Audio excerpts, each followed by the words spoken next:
Bonjour à tous. Saviez-vous que la RAC, c'est un service qui permet de faire reconnaître officiellement, par un diplôme ou un relevé des apprentissages, les compétences qui ont été acquises au cours d'expériences professionnelles ou personnelles. Une démarche individuelle centrée sur la personne et ses besoins.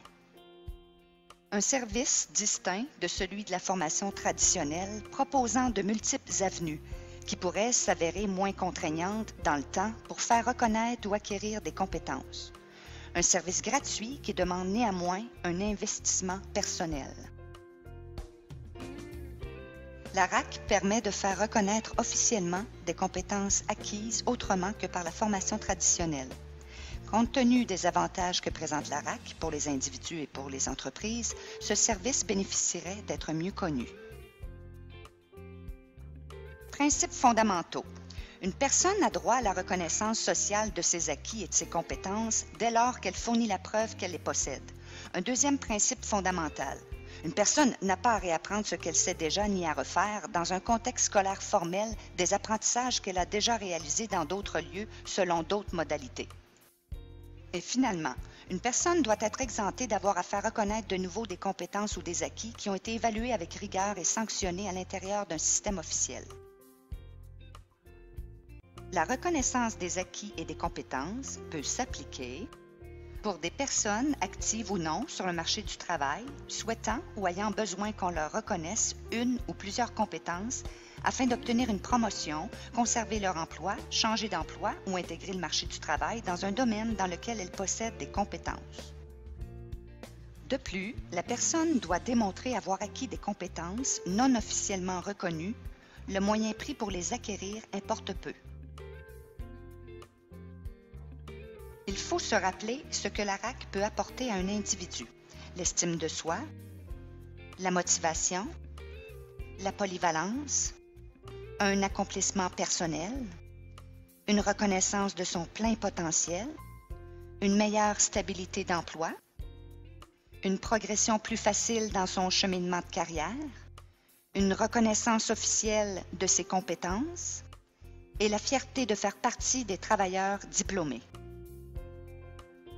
Sans oublier que ces retombées seront également fort profitables à un employeur sur le plan de la productivité, la qualité du travail, la compétitivité, la polyvalence des travailleurs, la valorisation du personnel et la notoriété de l'entreprise. La formation traditionnelle offre un processus d'apprentissage de tous les éléments de chacune des compétences d'un programme d'études selon une logique de développement où l'on décortique les compétences, étape par étape. Le niveau visé pour la maîtrise d'une compétence doit être équivalent aux objectifs du programme d'études. Tandis qu'en RAC, l'approche est personnalisée et tient compte de ce qui est acquis. Cette approche est centrée sur les besoins précis de l'individu.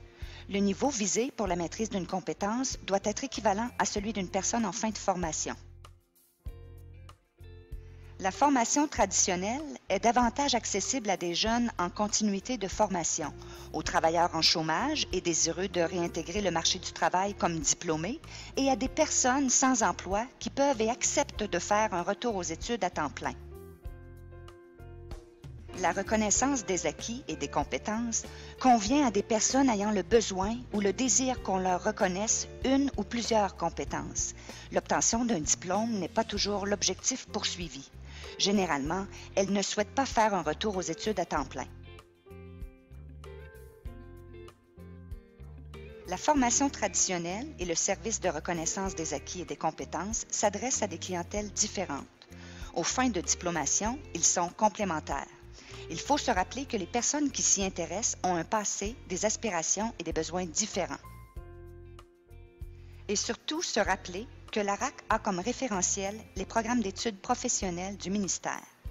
Chacune des compétences est vérifiée par un spécialiste avant de la reconnaître. Voyons maintenant les étapes de la démarche. L'accueil permet au conseiller de s'informer de l'objectif de la personne, de lui expliquer la démarche et de valider si ce service lui convient. Le conseiller invitera la personne à préparer son dossier dans lequel elle fera état de ses compétences. À la troisième étape, le conseiller procède à l'analyse du dossier. Par la suite, la personne sera invitée à une entrevue de validation qui permettra de vérifier ce qu'elle sait réellement et ce qui lui reste à apprendre. Le bilan de l'entrevue précisera quelles compétences devront être évaluées et les besoins de formation s'il y a lieu. À ce stade-ci, les compétences jugées maîtrisées seront évaluées.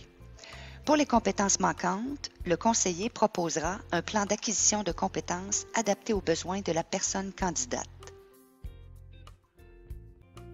Les nouvelles compétences acquises seront évaluées lorsque la personne sera prête.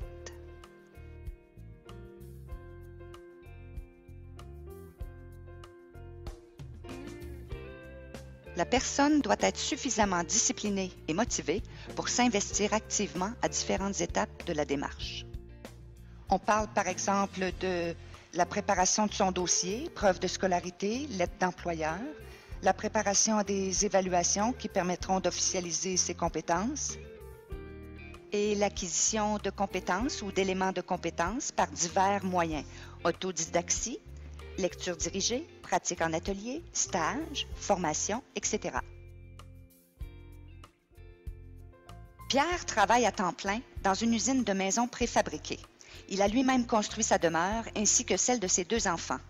Il veut intégrer l'industrie de la construction. Un DEP facilite l'obtention des cartes de compétences délivrées par la CCQ. Une démarche en RAC est appropriée.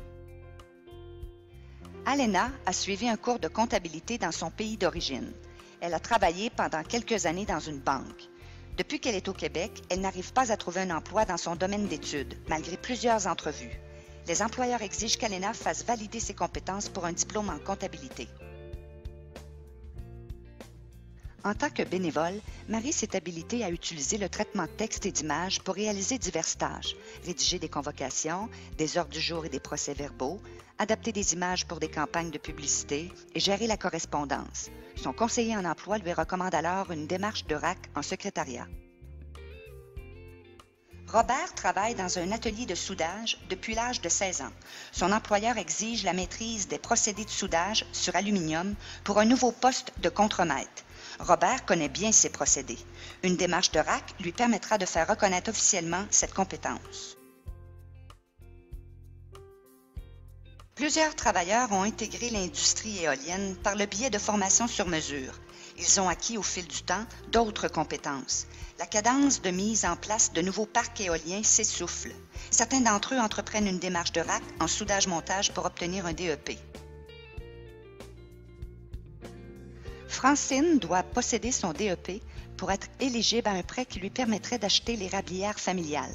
Aménager la forêt, entailler des érables, installer et entretenir la tubulure, produire le sirop sont des compétences qu'elle possède. Voilà une candidate parfaite pour la RAC en production acéricole. Bref, les motivations pour entreprendre une démarche de RAC sont variées, selon les besoins de la personne. Cela vous intéresse?